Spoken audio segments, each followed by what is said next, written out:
Assalomu alaykum, aziz kuzatuvchilarim. Xo'p, sizlarga tuproq yo'sinsa, ko'rsata 100 gramm qatiqqa tuz, tayin soda solib aralashtiramiz. 100 gramm eritilgan margarinni qo'shamiz. Solib xamir qilamiz.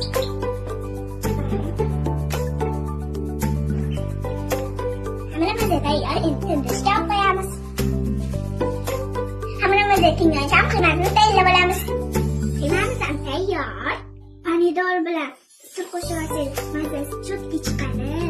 Hammamizni ham tayyor. Endi zuvalachaga kesolamiz.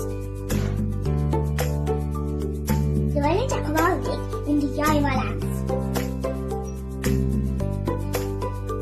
Biz samsalarimizni tuyib endi ketchup qo'yamiz. Quritilgan o'rik tarkibida juda ko'p vitaminlar mavjud.